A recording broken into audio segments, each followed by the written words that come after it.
நமஸ்தே குட்டீஸ், நம்மளோட குட்டி ஹிந்தி லேர்னர் சேனலில் நம்ம ஒரு ஹிந்தியில் ஒரு கொஸ்டின் இருக்குது அப்படின்னா அதுக்கு என்னென்ன மாதிரி ஆன்சர்ஸ் நம்ம பண்ணலாம் அப்படிங்கிறத நம்ம வீடியோஸ் போட்டுட்ருக்கோம்.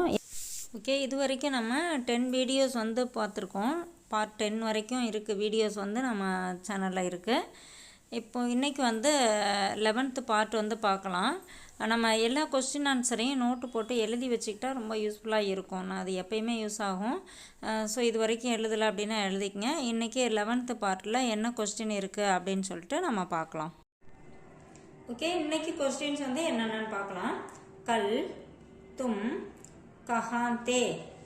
கல் அப்படின்னா நம்ம ஏற்கனவே பார்த்துருக்கோம். நேற்று, நாளை, அதாவது எஸ்டர்டே, டுமாரோ ரெண்டுக்குமே கல் வரும். ஸோ இங்கே எஸ்டர்டேவா டுமாரோவா, அதாவது நேற்றா நாளையா அப்படின்னு எப்படி தெரிஞ்சுக்கலாம் அப்படின்னா இந்த வாக்கியம் இருக்குல்ல, இதில் முடிவில் பாருங்கள் தே வந்திருக்கு. ஓகேவா, அந்த தா தே தீ இது வந்துச்சுன்னா பாஸ்டன்ஸ். அப்போ இங்கே பாஸ்டன்ஸ் அப்படின்னா இந்த கல்லுக்கு மீனிங் நேற்று அப்படிங்கிற மீனிங் தான் இங்கே வரும். ஸோ கல் தும் கஹா தே அப்படின்னா நேற்று நீ எங்கே இருந்தாய். இப்போ இதுக்கு ஆன்சர் பாருங்க. கல் மை யஹா தா. கல் அப்படின்னா நேற்று, மை அப்படின்னா நான், யஹானா இங்கே. கல் மை யஹா தா. நேற்று நான் இங்கே இருந்தேன். கல் அப்படின்னா நேற்று. ஓகேவா, இப்போ இந்த ஆன்சர் யஹா அப்படின்னா இங்கே அப்படின்னு நம்ம இங்கே கொடுத்துருக்கோம். நேற்று நான் கோவிலில் இருந்தேன் அப்படின்னு சொல்லணும்னு வச்சுக்கோங்களேன். கல் மை மந்திர் மே தா. ஓகேவா, அந்த யஹாங்கிறத எடுத்துட்டு மந்திர் மே போட்டுக்கணும். கல் மை மந்திர் மே தா. நேற்று நான் கோவிலில் இருந்தேன். இப்போ நான் நேற்று ஸ்கூலில் இருந்தேன் அப்படின்னு சொல்லணும்னு வச்சுக்கோங்களேன். கல் மை ஸ்கூல் மே தா. கல் மை, கல் அப்படின்னா நேற்று, மைனா நான், ஸ்கூல் மே அப்படின்னா பள்ளியில், ஸ்கூல் மே தா. இப்போ இதே ஒரு கேர்ள் ஆன்சர் பண்ணுறாங்க. இப்போ கொஸ்டினே ஒரு கேர்ளை பார்த்து கேட்குறோம், ஒரு பொண்ணை பார்த்து கேட்குறோம் அப்படின்னு வச்சுக்கோங்களேன். கல் தும் கஹா தீ அப்படின்னு வரணும். கல் தும் கஹா தீ. அப்போ ஆன்சரில் பார்த்தீங்கன்னா கல் மை யஹா தீ. இப்போ இது யஹா அப்படின்னு ஆன்சர் வச்சு நம்ம சொல்லியிருக்கோம். அதே மாதிரி தான் மந்திர்மே வந்தாலும் எது வந்தாலும் இந்த இடத்துல ஒரு பொண்ணு ஆன்சர் பண்ணுறாங்க அப்படின்னா தீ வரணும். கல் மை மந்திர் மே தீ, அந்த மாதிரி ஆன்சர் வரணும். அடுத்த கொஸ்டின் பாருங்க. தும் பர்சோம் கஹா தே. அதே மாதிரி தான் இங்கே கல் அப்படின்னா நேற்று, நாளை ரெண்டுக்குமே கல் வரும் அப்படின்னு சொன்னோம். அதே மாதிரி பர்சோம் அப்படின்னா நேற்றைக்கு முதல் நாள், அதாவது முந்தா நாள் நம்ம சொல்லுவோம். நாளை மறுநாள் ரெண்டுக்குமே பர்சோம் தான் வரும். Day before yesterday, day after tomorrow ரெண்டுக்குமே பர்சோம் தான் வரும். இங்கே இது நேற்றைக்கு முதல் நாளா இல்லை நாளை மறுநாளா, அதான் முந்தா நாளா இல்லை நாளான்னைக்கா அப்படின்னு சொல்லி எப்படி நம்ம தெரிஞ்சுக்கிறது அப்படின்னா இந்த வாக்கியத்தோட முடிவில் பாருங்க தே வந்திருக்கு. ஸோ இது பாஸ்ட் டென்ஸ். அப்போ இங்கே அந்த பர்சன் முந்தா நாள் அப்படிங்கிற மீனிங்ல தான் வரும். தும் பர்சோம் கஹா தே, நீ நேற்றைக்கு முதல் நாள் எங்கே இருந்தாய். மை பர்சோம் மதுரை மே தா. மை பர்சோம், மை நான், இங்கே தும் கொஸ்டின்ல வந்தா மை வரணும் ஆன்சர்ல. ஓகேவா, தும் நீ, ஆன்சர்ல நான், நீ எங்க போன அப்படின்னா நான் அப்படின்னு சொல்லி தான் ஆன்சர் சொல்லுவோம் இல்லையா. ஸோ இங்க மை பர்சோம் நேற்றைக்கு முதல் நாள். மதுரை மே தா, மதுரை மே மதுரையில் இருந்தேன். ஓகேவா, இதே மாதிரி தான். இப்போ இந்த கொஸ்டின்கே பார்த்துங்க. மை யஹா தான் இருந்துச்சு, நம்ம ஸ்கூல்ல இருந்தோம், கோயிலில் இருந்தோம் அப்படின்னு சொல்லணும் இல்லையா. அதே மாதிரி இந்த இடத்துலையும் மை பர்சோம் மந்திர் மே தா, நான் முந்தா நாள் கோயிலில் இருந்தேன் அப்படின்னு சொல்லலாம். இல்லை கடைவீதியில் இருந்தேன் அப்படின்னு சொல்லணுச்சுங்களேன். மை பர்சோம் பாஜார் மே தா, நான் முந்தா நாள் கடைவீதியில் இருந்தேன். இப்போ நான் கால் பண்ணேன், எடுக்கவே இல்லை, எங்கே இருந்தேன் அப்படின்னு சொல்லி கேட்குறாங்கன்னு வச்சுங்களேன். நான் கடைவீதியில் இருந்தேன், இல்லை கோயிலில் இருந்தேன், எடுக்க முடியல நம்ம சொல்லுவோம் இல்லையா, கோயிலில் இருந்தேன். அப்போ என்ன சொல்லுவாங்க, மை பர்சோம் மந்திர் மே தா, கோயிலில் இருந்தேன். இப்போ இதே ஒரு கேர்ளாக இருந்தால் மை பர்சோம் மதுரை மே தீ வரும். ஓகேவா, மை பர்சோம் மதுரை மே தீ. அதே மாதிரி தான் எல்லா ஆன்சருமே இந்த மதுரைமே அப்படிங்கிறத எடுத்துட்டு இப்போ கடை வீதியில் அப்படின்னா பாஜார்மே அப்படின்னு சொல்லி நம்மளா ஆன்சர் வந்து இந்த இடத்துல ஃபில் பண்ணிக்கலாம். அடுத்த கொஸ்டின் பாருங்க. தும் சுக்ரவார் கோ கஹா தே. சுக்ரவார் அப்படின்னா ஃப்ரைடே. இப்போ இவங்க கேட்கறது வந்து ஃப்ரைடேக்கு அப்புறம் கேட்குறாங்க. ஸோ அப்போ இந்த ஃப்ரைடே வந்து பாஸ்ட் டென்ஸ் முந்தா நாள் நேற்று அந்த மாதிரி வந்துடுது. ஓகேவா? இல்லை 2-3 நாளைக்கு முன்னாடி கூட இருக்கலாம். இப்போ வந்து இன்னைக்கு திங்கக்கிழமைன்னு வச்சுக்கோங்களேன், முடிஞ்சு போன வெள்ளிக்கிழமை, சுக்கிரவார் அப்படின்னா வெள்ளிக்கிழமை. எங்கே இருந்த அப்படிங்கும்போது கேட்கறது எந்த டேவா, அதாவது நம்ம கேட்குற டேக்கும் முன்னாடி வந்த ஃப்ரைடே எங்கே இருந்த. ஓகேவா? எங்கே இருப்ப அப்படின்னு வரல, இங்கே தே வந்திருக்கனால இது பாஸ்ட் டென்ஸு. ஸோ தும் சுக்கிரவார் கோ, சுக்கிரவார் அதாவது ஃப்ரைடே இன்னைக்கு, கஹான் தே எங்கே இருந்த. मैं शुक्रवार को मदुरै मीनाक्षी अम्मन के मंदिर में था.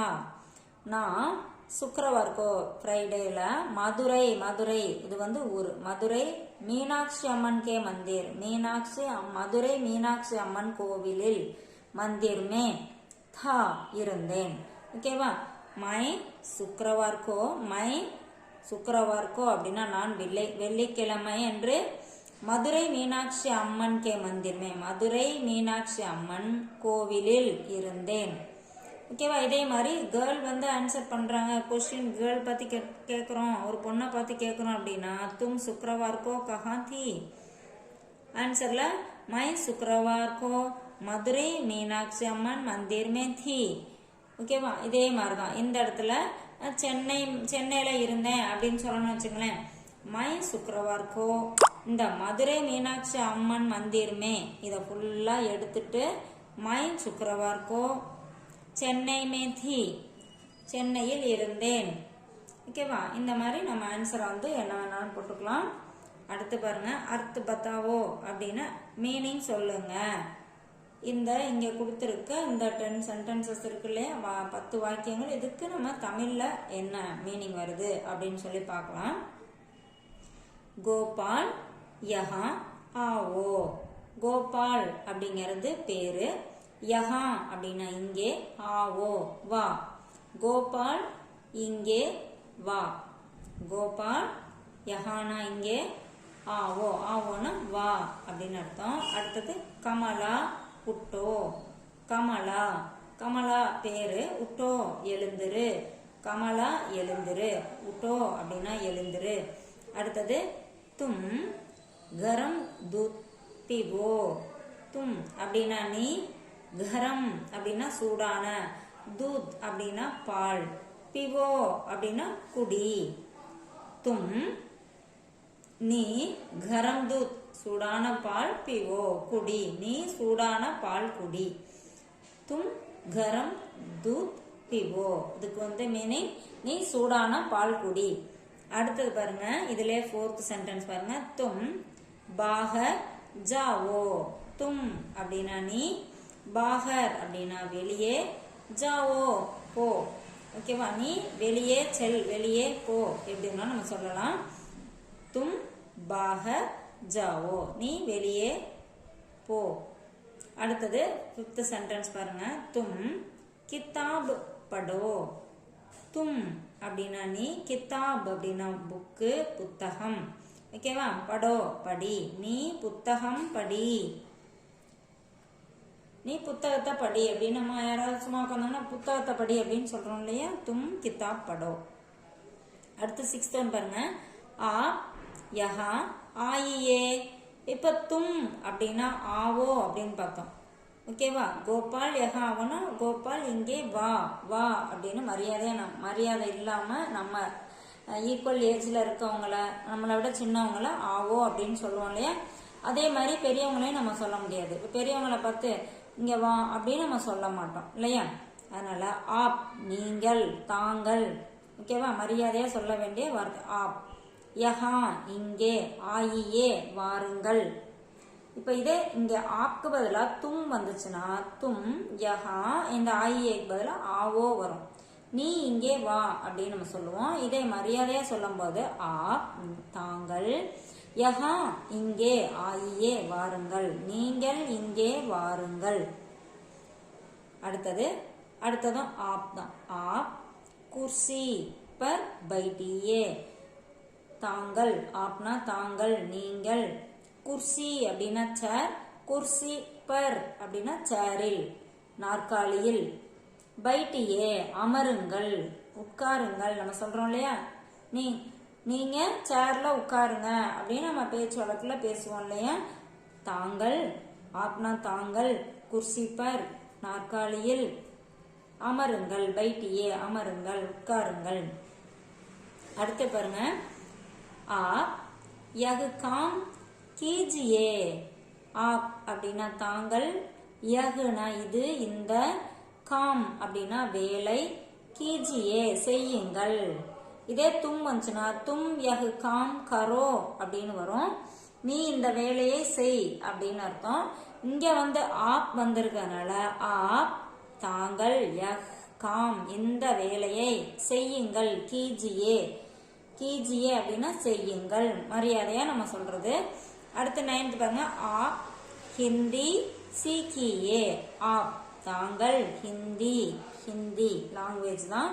சீக்கியே கற்றுக்கொள்ளுங்கள், சீக்கியே கற்றுக்கொள்ளுங்கள்.